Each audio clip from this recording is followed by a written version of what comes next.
আল্লাহ, জানি না আমার মরণ কোথায়, কোন টাইমে, কখন, ঘরে না বাহিরে জানি না।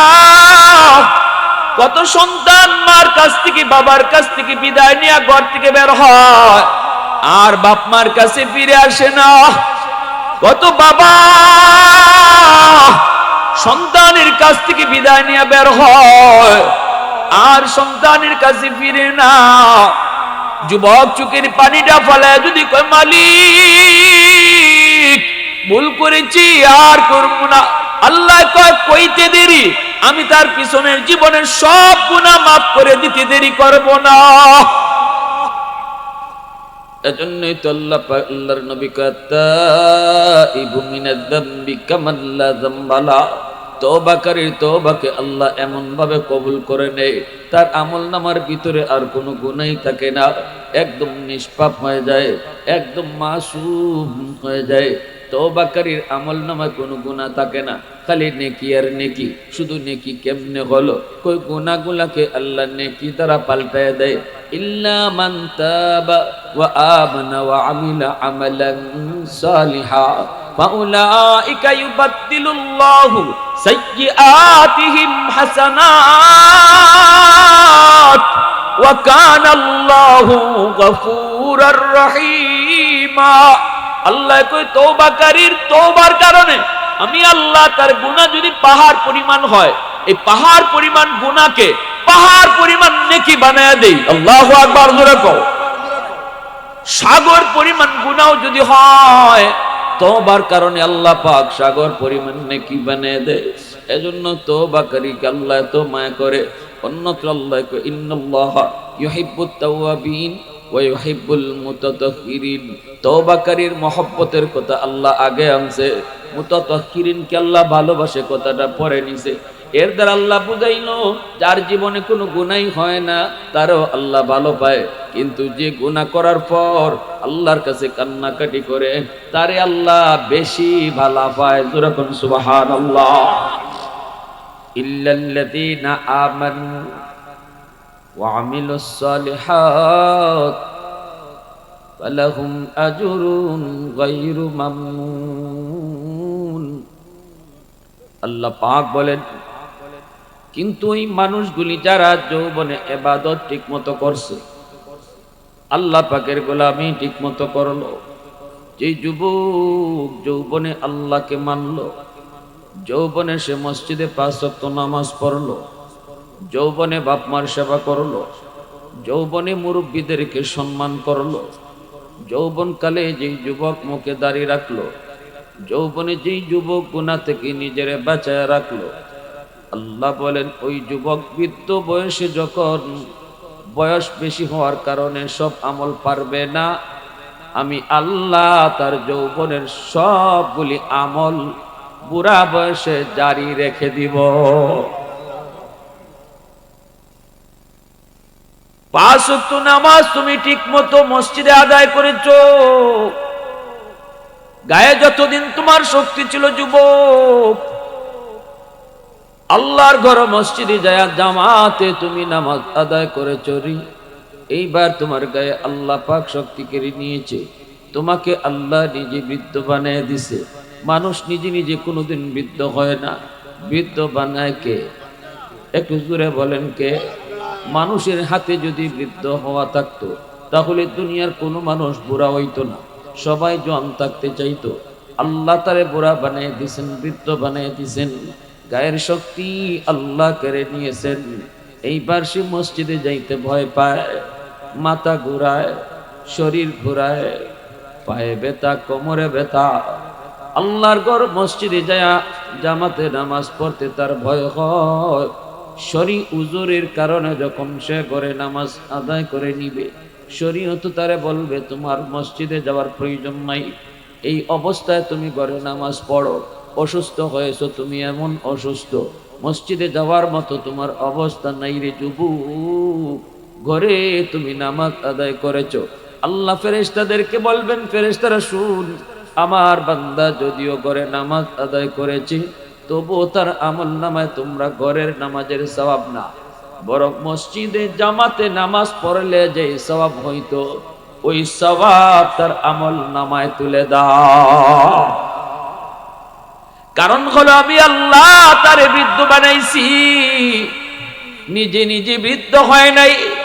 আজও যদি সে যুবক থাকতো, আজও মসজিদে যে নামাজ আদায় করত, বয়স থাকতে যেভাবে মসজিদে গেছে আজও মসজিদে যাইতো। যদি আমি আল্লাহ তারে আজও যুবক রাখতাম, আজও যদি তার গায়ে শক্তি রাখতাম, আমি তার গায়ের শক্তি কেড়ে নিয়েছি, আমি তার অসুস্থ বানিয়ে দিছি, বিছানায় পড়ে গেছে আমার বান্দা, হাঁটতে গেলে তার ভয় হয়, মাথা ঘোরা, কোথায় জানি পড়ে যাবে, এই ভয়ে যখন মসজিদে যেতে পারে না, ঘরের ভিতরে যখন নামাজ আদায় করে, তোমরা ফেরেশতারা ঘরে নামাজ পড়লো তার আমল নামায় মসজিদে জামাতের সওয়াব তোমরা উঠায়া দাও। যখন সুবহানাল্লাহ, আরে যখন সুবহানাল্লাহ। প্রশংসা করব কার? গোলামি করব কার? ওয়াহদাতি কি হিফাজতি নেহি বেকুওয়াতে বাজু, ওয়াহদাতি কি হিফাজতি নেহি বেকুওয়াতে বাজু, आती नहीं कुछ कामी हक ले खुदा दाद, आती नहीं कुछ कामी हक ले खुदा दाद। ऐ मर्द खुदा तुझको कुव्वत नहीं हासिल, जा बैठ किसी गार में अल्लाह को कर याद। ये सच है कि बातिल की तरफदार नहीं हम, गद्दार न समझो गम गद्दार नहीं हा। फूलों की तरह नरम मिजाज अपना है नाज़ुर, हम तेरी नहीं नेज़ा व तलवार नहीं हा, हम तेरी नहीं नेज़ा व तलवार नहीं हा। প্রশংসা করব কার? এজন্য আল্লাহ পাক রব্বুল আলামিন বলে, ও ফেরেশতারা একটু দেখো, আমার বান্দা ঘুমায় রইছে, কিন্তু যতদিন তার গায়ে শক্তি ছিল ততদিন সে ঠিকমতো তাহাজ্জুদের নামাজ পড়তো। এখন তার গায়ের শক্তি আমি আল্লাহ কেড়ে নিয়েছি, ঘুমায় রইছে, তাহাজ্জুদ পড়তে পারে না, কারণ তার শরীরে ব্যথা, কারণ সে প্রচন্ড অসুস্থ, শক্তি নাই, উঠতে ভয় পায়। যদিও আমার বান্দা ঘুমায় রইছে, কিন্তু যৌবনে তাহাজ্জুদের সওয়াব তার আমল নামায় জারি রেখে দাও।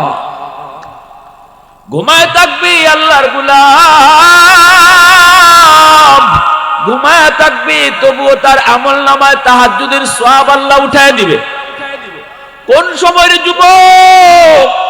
যেই বয়সে তুমি তাহাজ্জুদ পড়বা, যেই বয়সে তোমার তাহাজ্জুদ পড়ার টাইম, যেই সময়টাতে তোমার গায়ের শক্তি আছে, রাতের বেলা তুমি উঠতে পারো, রাতে তুমি দাঁড়ায় থাকতে পারো, যেই বয়সে দাঁড়ায় থাকতে পারবা না, ওই বয়সে ঘুমায় থাকলেও আল্লাহ তাহাজ্জুদের সওয়াব দান করবে।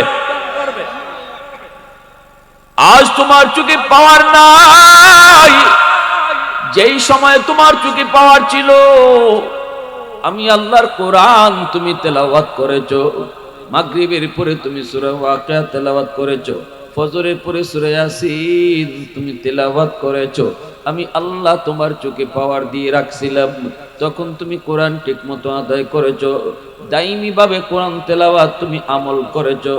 এখন আমি আল্লাহ তোমার চোখের পাওয়ার কেড়ে নিয়েছি। মানুষ তোমাকে দাম দেয় না, মানুষ তোমাকে মূল্যায়ন করে না, কিন্তু আমি আল্লাহ বলি, তুমি ঘরে বসে আছো, কোরআন পড়তে পারো না, কারণ কোরআনের হরফগুলি দৌড়াদৌড়ি করে, চোখে ঠিক মতো দেখো না। আফসুস করে আল্লাহর বান্দায়, আল্লাহ আমার চোখে যদি পাওয়ার থাকতো, আজও আমি আগের মতোই কোরআন তেলাওয়াত করতাম। আল্লাহু আকবার জোরে কও। ও মালিক, আজও আমি তেলাওয়াত করতাম যদি আগের মতো আমার পাওয়ার থাকতো। আল্লাহ কয়, ফেরেশতারা দেখছো আমার বান্দা কেমন আফসোস করে, যদিও আমার বান্দা কোরআন পড়তে পারে না, তবু তার আমল নামায় কোরআন তেলাওয়াতের আগের দায়মি আমলটা জারি রেখে দাও। সুবহানাল্লাহ জোরে বলো। এজন্য আমার ভাইয়েরা, বন্ধুরা, আল্লাহর নবী রহমতের নবী বলেছেন, লা ওয়ারআকাল কাফি আও কামা ক্বালান নবী আলাইহিস সালাতু ওয়াস সালাম, নবীজি বলেন, তোমাদের ভিতরে যেই মানুষটা শক্তি আছে, সুযোগ আছে গুনাহ করার, এরপরও যে আল্লাহর ভয়ে গুনাহ করে না। যুবকের শক্তি ছিল গুনাহ করার, যুবকের সুযোগও ছিল গুনাহ করার। যৌবনের চাহিদা হলো গুনাহ করা, যৌবনের চাহিদা হলো গান বাজনা করানো, যৌবনের চাহিদা হলো চুরি করা, যৌবনের চাহিদা হলো এরকম ভাবে খুন খারাপি করা, যৌবনের চাহিদা হলো জিনা বেবিচারে যাওয়া। কিন্তু আল্লাহর নবী কয়, যেই যুবক চাহিদা ছিল, সুযোগ ছিল, শক্তি ছিল, এরপরও আল্লাহর ভয়ে যে গুনাহটা করে না, নিজের বিরত রাখে, রাসূল কয় সে তো ওই বয়সে ওই টাইমে সে আল্লাহর ওলি হয়ে যায়। এজন্য যুবকদের জন্য আল্লাহর ওলি হওয়া খুব সহজ। আল্লাহর ওলি হওয়া যুবকদের জন্য সহজ। আল্লাহ পাক রব্বুল আলামিন বলে, জানোনি এই জমিন প্রতিদিন আমি আল্লাহর কাছে আবদার করে, মালিক, হাদিসে কুদসি, আলা কুল্লা ইয়াউমিন ওয়াল আরদা ইস্তাজিলু রাব্বাহু ওয়াল বাহরা ইস্তাজিলু রাব্বাহু ওয়াল মালাইকাতু ইস্তাজিলু রাব্বাহু। আল্লাহ বলে, প্রতিদিন জমিন আমি আল্লাহর কাছে আবদার করে, আমি আল্লাহর কাছে আবদার করে। কি কয় জমিনে? কয়, মালিক, আমি আর কত জমিনে গুনাহ দেখব, আর কত আমি নাফরমানি দেখব, এই বেনামাজির পায়ের বোঝা আমি কত আর নিব। ও মালিক, বেনামাজি কেমনে দেখো না আমি জমিনের উপর হাঁটে, ফজরের নামাজটা না পড়া কেমনে আমি জমিনের উপর দিয়ে হাঁটতেছে গো মালিক। আসবিরু ইলা মাতা আসবিরু, আমি ধৈর্য ধরব তো আর কতকাল ধৈর্য ধরব? এই সুদপুরের পায়ের আওয়াজ আমি জমিন আর কতদিন শুনব? আল্লাহ অনুমতি দাও, ওই নাফরমান গুলাকে আমি জমিন গিলে ফেলবো, এই বেনামাজিকে আমি জমিন জিন্দা গিলে ফেলবো, সুদপুর ঘুষখোরকে আমি জমিন জিন্দা গিলে ফেলবো। আল্লাহ তুমি অনুমতি দাও। আসবিরু ইলা মাতা আসবিরু, ধৈর্য ধরব তো আর কতকাল ধৈর্য ধরব? আল্লাহ পাক কয়, জমিন ভালো করে শুন, আমার আর আমার বান্দা বান্দির মাঝখানে তোরা কেউ নাক গলাবি না। আমার বান্দা আমার বান্দি কি করে আমি আল্লাহ দেখতেছি, আবার আমি এও অপেক্ষায় আছি কখন জানি তওবা করে। আমার বান্দা 60 বছর 70 বছর গুনাহ করার পরেও যদি খাঁটি দিলে তওবা করে নেয়, আমি তওবা করতে দেরি, তার জীবনের গুনাহ মাফ করতে দেরি করব না।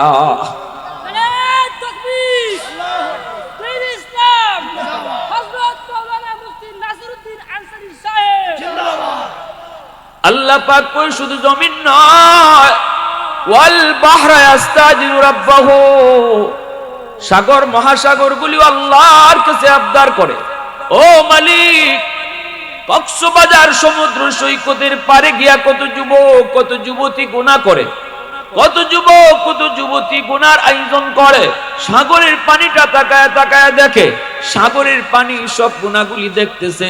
আল্লাহ বলে, সাগর আমি আল্লাহর কাছে প্রতিদিন আবদার করে, মালিক আর কত আমি গুনাহগুলি দেখব, এই নাফরমান গুলার নাফরমানি আমি আর কত দেখব? আমি সাগর কতটা অশান্ত এই বেঈমানরা জানে, নাফরমানে ভালো করে জানে। আমি যদি তোমার ইশারা পাই, মুহূর্তের ভিতরে জমিনকে ডুবাই দিতে পারি। আমি কতটা অশান্ত এই নাফরমানরা তাও দেখছে, তাও জানে, এরপরও একটু ভয় নাই।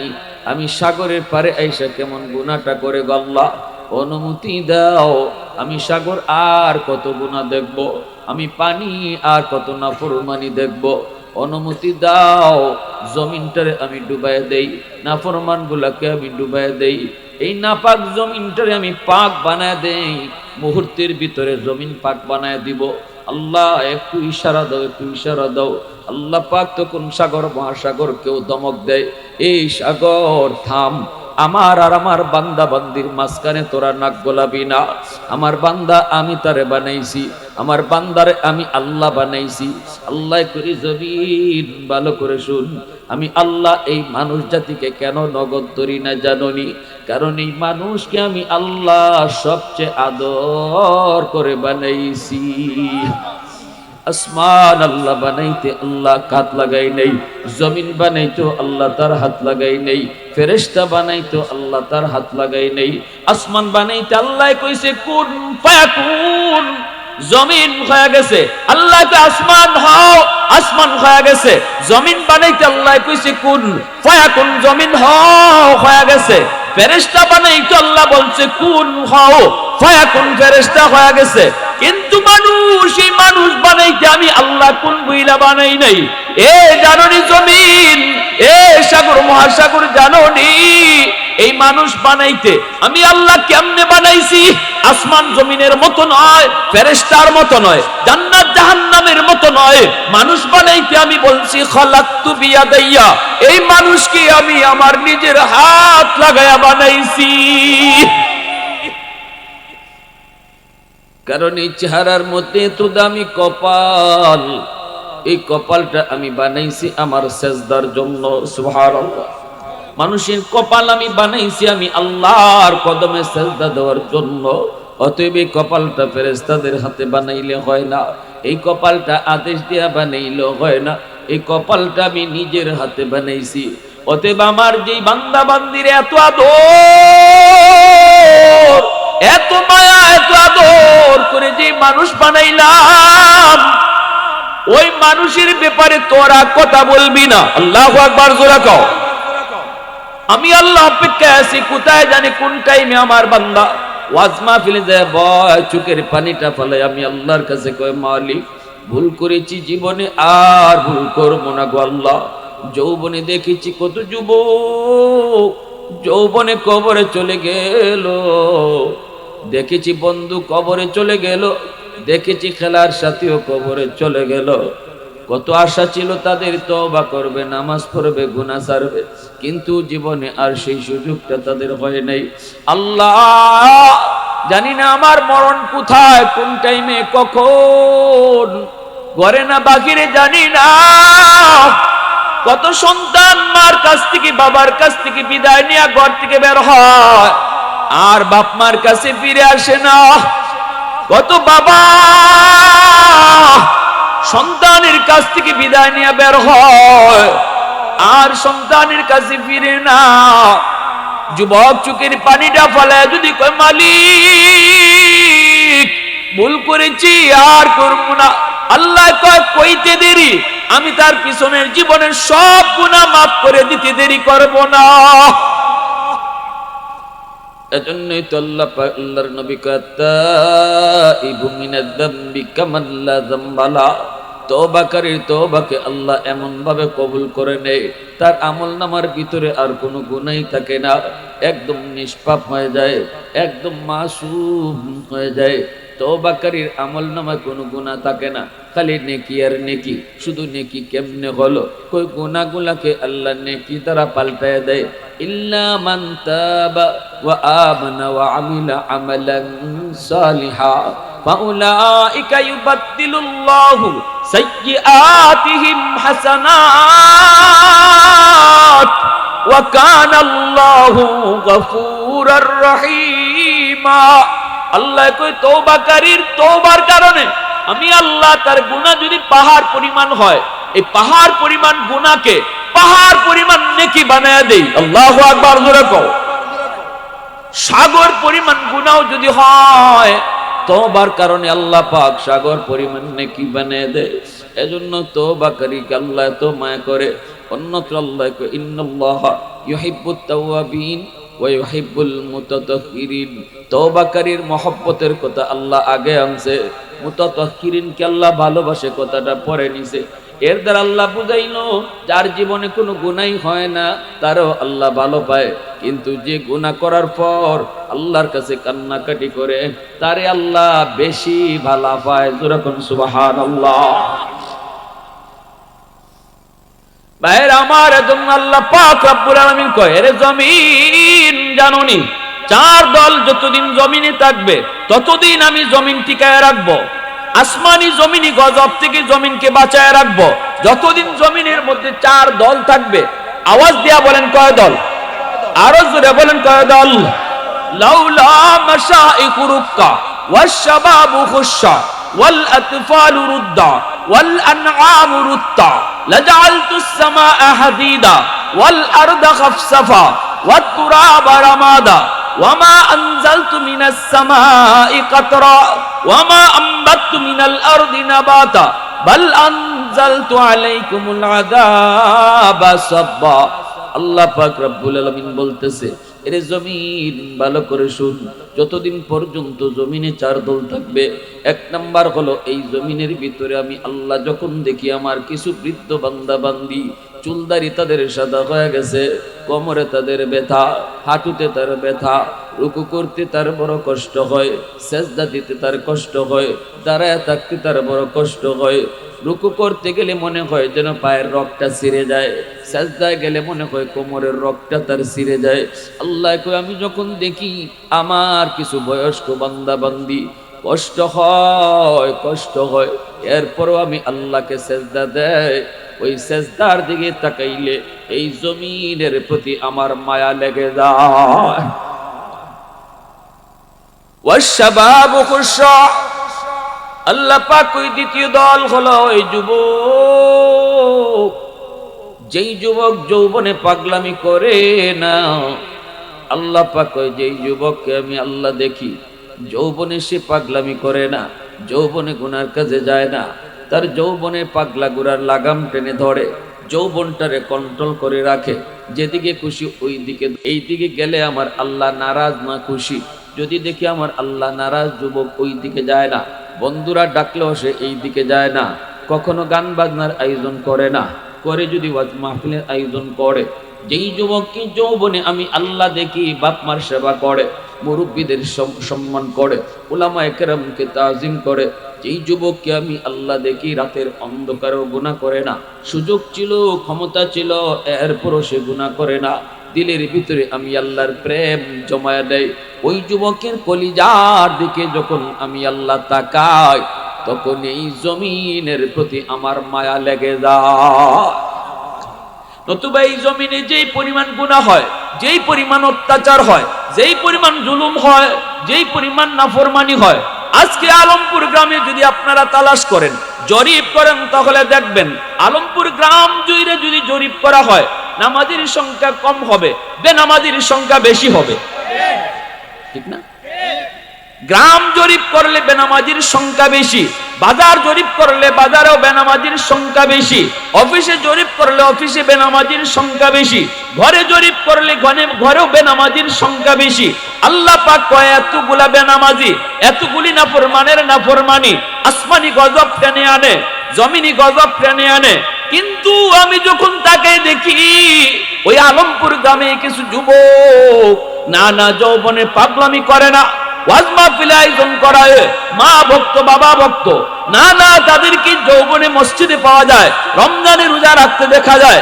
আল্লাহ পাক কই যখন আমি ওই যুবকগুলির কলিজার দিকে তাকাই, কলিজার ভিতরে দুনিয়ার নাপাক প্রেম জন্মায় না, কলিজার ভিতরে আমি আল্লাহর প্রেম জমায় নেয়, ওই যুবকগুলির খাতিরে আমি জমিন টিকায় রাখি।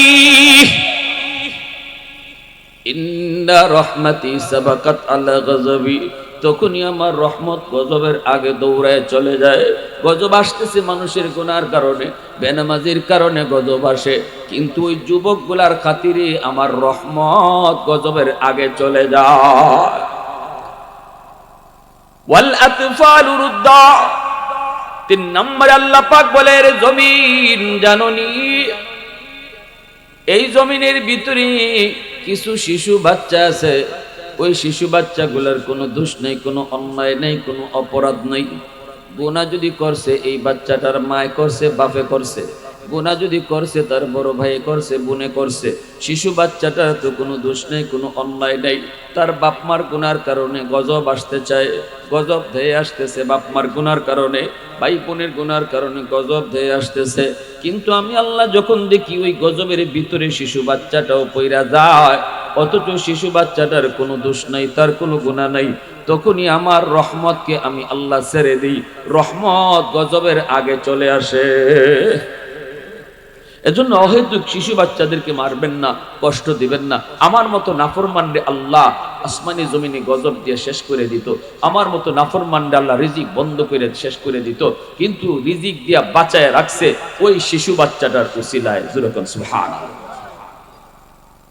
আল্লাহ রসুলের বহুত বড় সুন্নত, নবীজি ছোট ছোট বাচ্চাগুলির মায়া করতেন, আদর করতেন, স্নেহ করতেন, কারণ এরা মাসুম, নিষ্পাপ, ফেরেশতা সমতুল্য। শুধু খালি নিষ্পাপ না, বরং এদের উসিলায় আমার মতো নাফরমানরে আল্লাহ খাওয়াইতেছে। ওয়াল আনআমু, আল্লাহ পাক বলেন চতুর্থ নম্বর হলো এই জমিনের ভিতরে কিছু পশু পাখি, হাঁস, মুরগি, গরু, ছাগল আছে, এদের উপরে শরীয়তের কোনো বিধিবিধান নাই। গরু ছাগলের উপরে নামাজ নাই, রোজা নাই, হজ নাই, যাকাত নাই, হালাল নাই, হারাম নাই। এজন্য গরু ছাগলের কোনো গুনাহও নাই। হাঁস, মুরগি, গরু, ছাগলের কোনো গুনাহ আছে? গুনাহ নেই। আল্লাহ পাক কই জমিনে গুনাহ করে মানুষ, এই মানুষের গুনার কারণে যখন আসমানি জমিনে গজব আসে, আমি আল্লাহ তাকে দেখি এই গজবের ভিতরে পশু পাখিগুলা পইরা যায়, অথচ এদের কোনো দোষ নাই। সুবহানাল্লাহ। অপরাধ তারা করে নাই, গুনাহ তারা করে নাই, গুনাহ করছে মানুষ। এই মানুষের গুনার কারণে গজব আসে, আর এই গজবের ভিতরে পশু পাখি পইরা যায়, অথচ পশু পাখির কোনো অপরাধ। এজন্য অহেতুক পশু পাখিরও মারা যাবে। মন চাইলো গরুর একটা বাড়ি মারলাম, মন চাইলো একটা ছাগলের বাড়ি মারলাম, লাত্তি মারলাম, মন চাইলো একটা মুরগিরে ইটা মাইরা ভাও ভেঙে দিলাম। তোমার মতো নাফরমান থেকে মুরগিটা অনেক বালা। এই মুরগির উসিলে আল্লাহ তুমি তোমার আমার মতো নাফরমানরে খাওয়াইতেছে, নাইলে আযাব গজব আইসা আমারে শেষ করে দিত। আমার যে পরিমাণ গুনাহ, আল্লাহ ওই মুরগিটার উসিলায় আমারে বাঁচিয়ে রাখছে, যে মুরগিটার ভাও ভাঙছি আমি এখন। কথা বুঝে আসছে? গরু ছাগলটা মারা যাবে, আর অহেতুক কষ্ট দেওয়া যাবে? অহেতুক কষ্ট দেওয়া যাবে?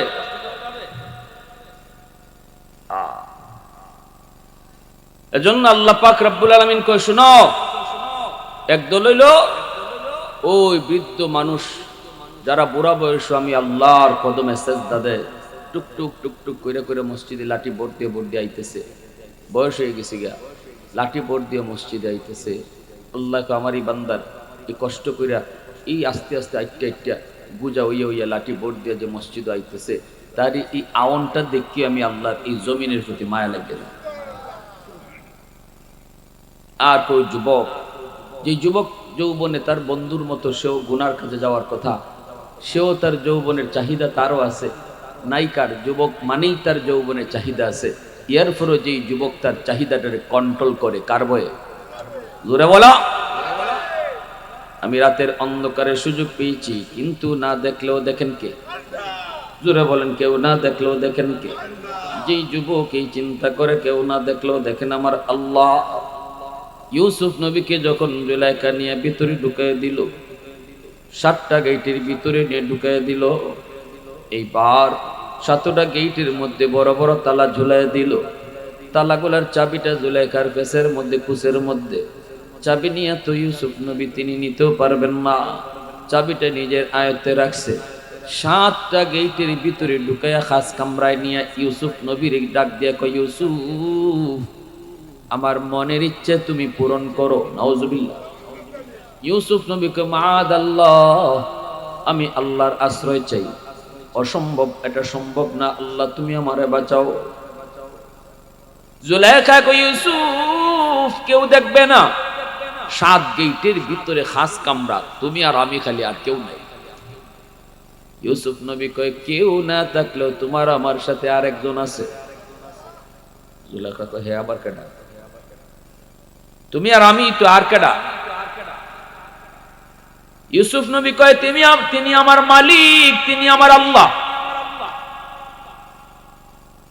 যেখানে একজন সেখানে আর একজন, যেখানে 2 জন সেখানে আরো একজন, ঠিক না? যেখানে একজন সেখানে 2 জন, যেখানে 2 জন সেখানে 3 জন, যেখানে 3 জন সেখানে 4 জন। সেই চতুর্থ নম্বর কে? জোরে বলো কে? এজন্য ইউসুফ নবী কয় না, অসম্ভব হবে না। দরজা বন্ধ করেছো রুমে তুমি আর আমি না, আরো একজন আছেন, তিনি হলেন তোমার আমার মালিক, তিনি হলেন তোমার আমার খালিক, তিনি আমার আল্লাহ। ইউসুফ নবী যখন কইছে আমার আল্লাহ এখানে আছে, আল্লাহ দেখতেছে, সাথে সাথে এইবার কথা কি করলো, জুলাইখা কও বুঝছি আমার চোখে সুরুফে তুমি মূর্তি দেখছো।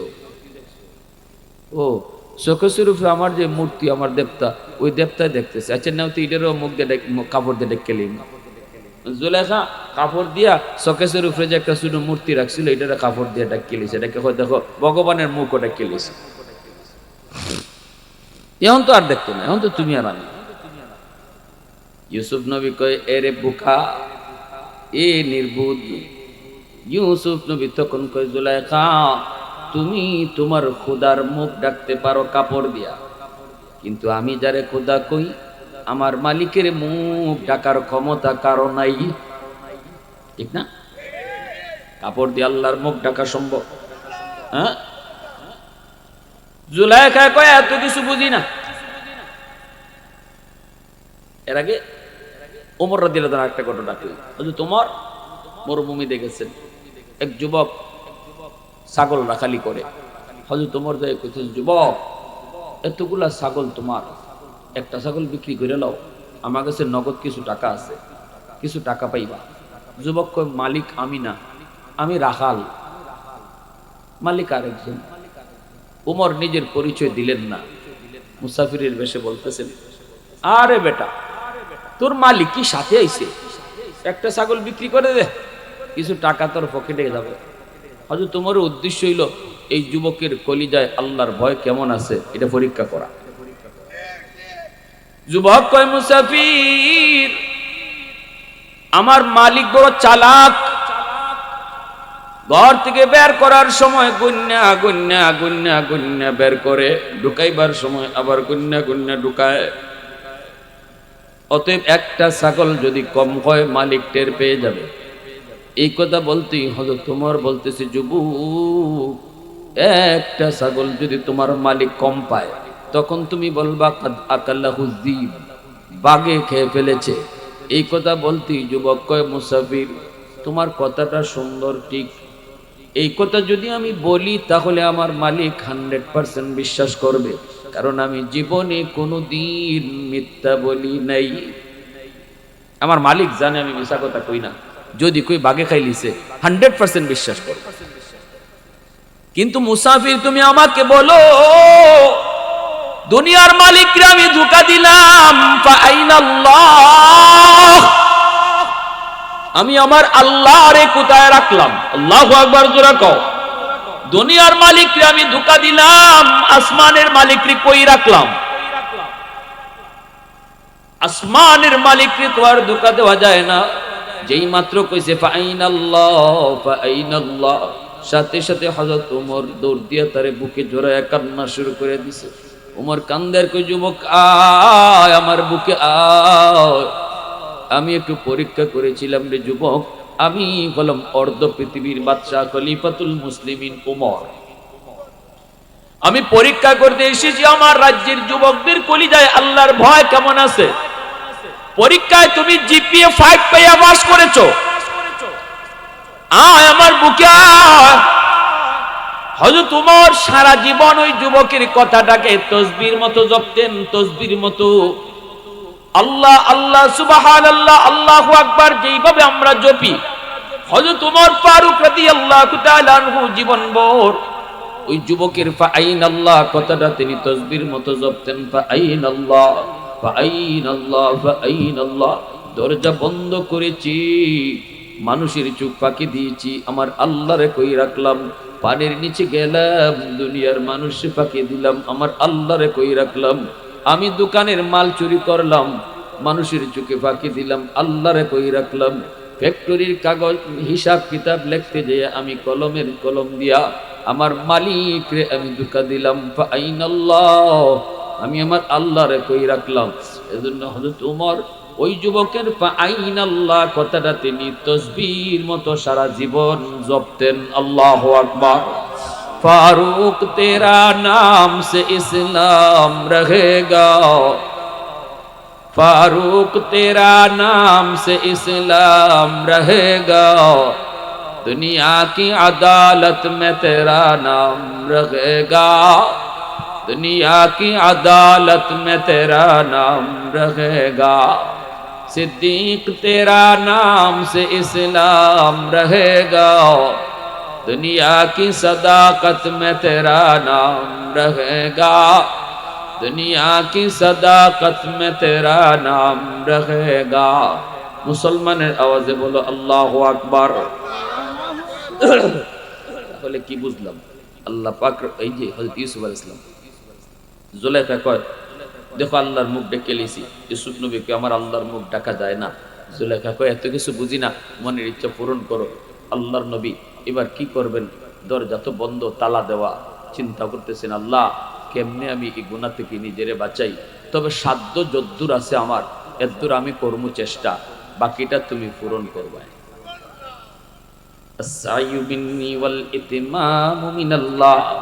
আল্লাহ পাক বলে ওয়াল্লাযীনা জাহাদু ফীনা লানাহদিয়ান্নাহুম সুবুলানা ওয়া ইন্নাল্লাহা লামাআল মুহসিনিন।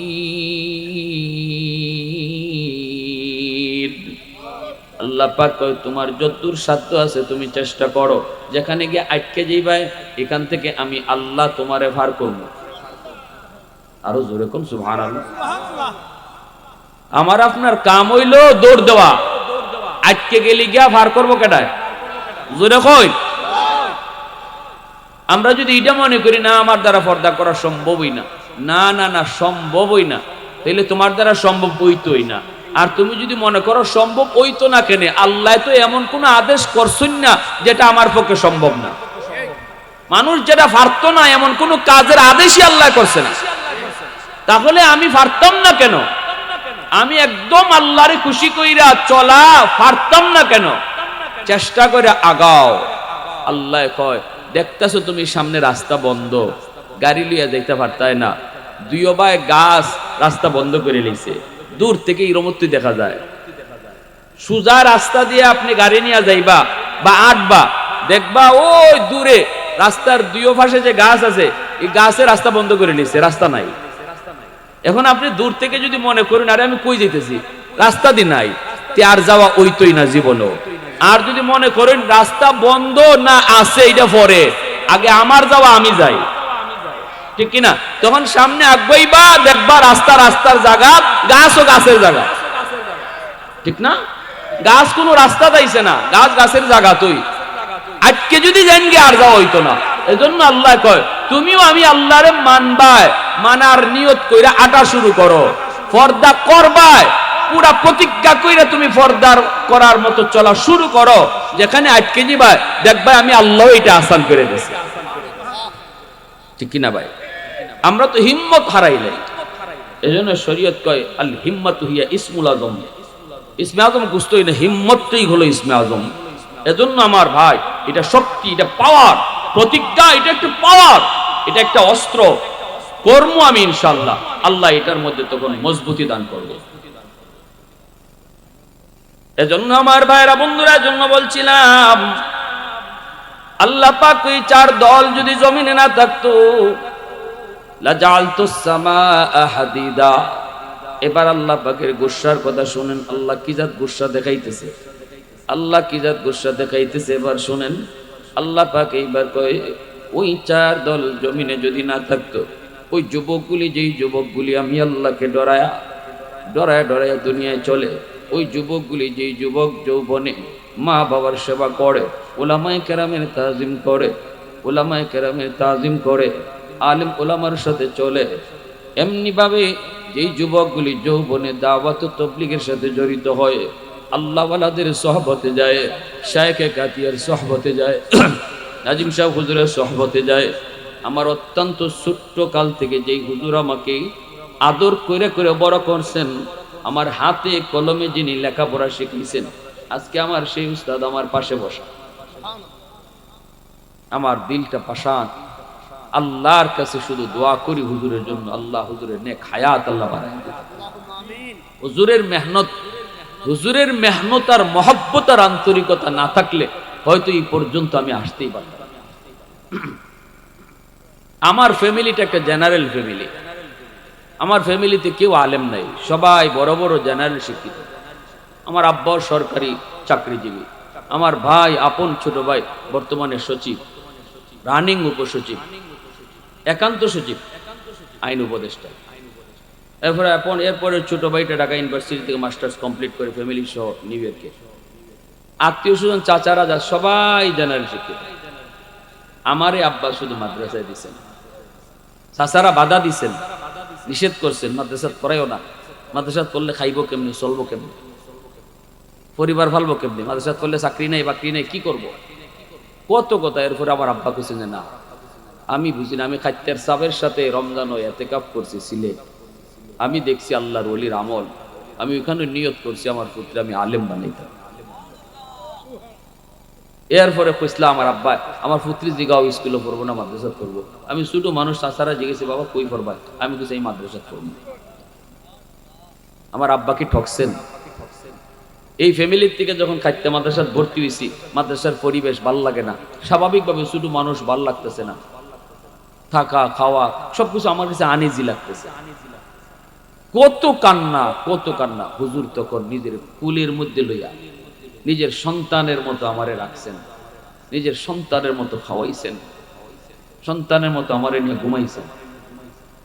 সেই আদর পাইয়া, সেই মহব্বত পাইয়া মাদ্রাসাতে আমার দিল বইছিল, আর আল্লাহ কবুল করছে। সাবের কথা মনে পড়ে, আল্লাহ তুমি তোমার ওলির কবরকে জান্নাতের উঁচু মাকাম বানায় দাও। বাসার থেকে হুজুর মাঝে মাঝে বলতে, বাবা আজকে সাবের বাসার থেকে তোমার লাগে তরকারি পাঠাইছো, সাবের নিজের বাসার থেকে তরকারি পাঠাইছো, খাইতে আমার সাথে খাও। কুলো লইলে বড় করছো, আর কইতা বাবা আমার এই বেটারে সিনোনি। হুজুরা কইতা, হুজুর আমরা নাসির। না না, খাও নাসিরউদ্দিন সিপাস সালাহ খাইতে সাবে কইতা, নাসির না, খাও নাসিরউদ্দিন সিপাস সালাহ। এত মায়া করে গেছে। আজকে খাইতে সাহেবের নাতি মঞ্জুর রশিদ আমিনী, আমরা দুইজন ক্লাসমেট, হুজুরের খুব মায়ার ছাত্র, বহুত বড় মুহাদ্দিস, বহুত বড় শাইখুল হাদিস, সাবের নাতি। হ্যাঁ, দুইজন একসাথে, দুইজনের দুই কুলো লইয়া লইয়া বড় করছেন, হুজুরে আর খাইতে সাবে। আল্লাহ, এজন্য আমার ভাইরা বলতেছিলাম, উলামায়ে কেরামের প্রতি ভক্তি শ্রদ্ধা যে যুবকের কলিজায় বেশি থাকবো, আল্লাহ পাক বলে ওই যুবকের যৌবনে আমি ওলি বানাই দেব।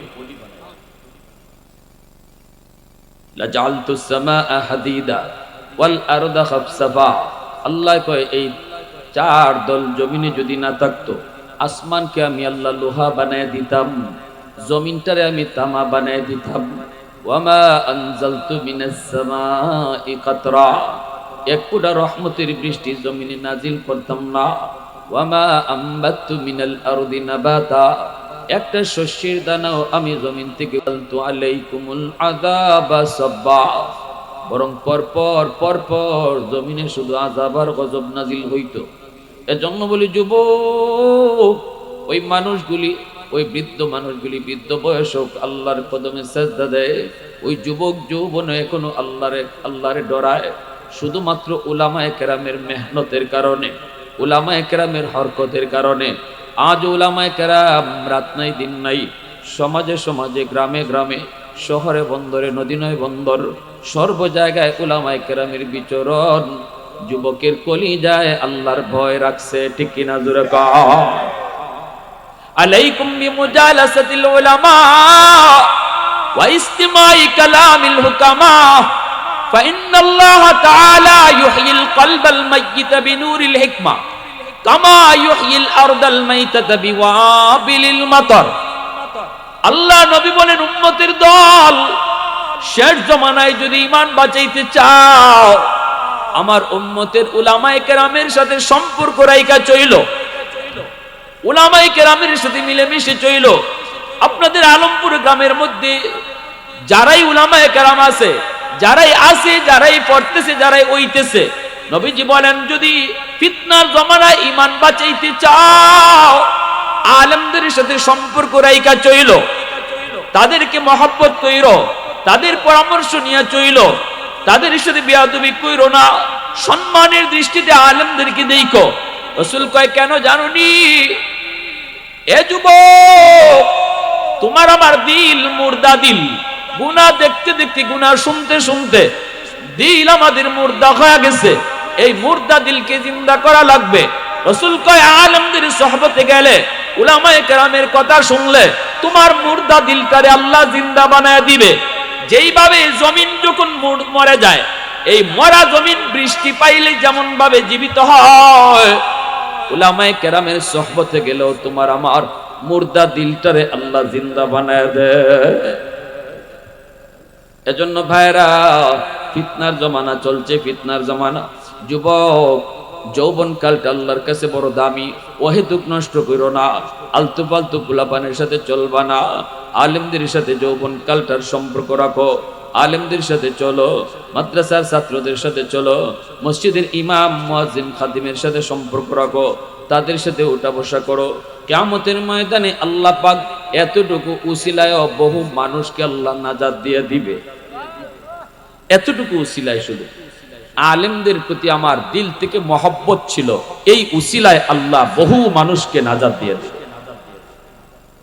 দাকাইকুল আখবার নামক কিতাব ইমাম গাজ্জালি রহমতুল্লাহি আলাইহি এই হাদিস কানে এনেছেন। আল্লাহ কইবো বান্দা তোরে মাফ করতে চাই, আমি আল্লাহর আদত মাফ করে দেওয়া, কিন্তু আমার নিজাম হচ্ছে উসিলা লাগে। বলতো দুনিয়াতে কোনো আলেমের সাথে তোর মহব্বত ছিল কিনা, এই উসিলা পাইলো আমি তোরে মাফ করে দেব। সুবহানাল্লাহ। তাহলে আলেমদেরকে মহব্বত করা দরকার আসেনি না নাই? জোরে বলেন আসেনি না নাই? রাজি আছি না সবাই ইনশাআল্লাহ? কারা কারা রাজি আছে একটু হাত উঠে আল্লাহরে দেখো। আল্লাহ তুমি কবুল করো। সবাই বলো আমিন।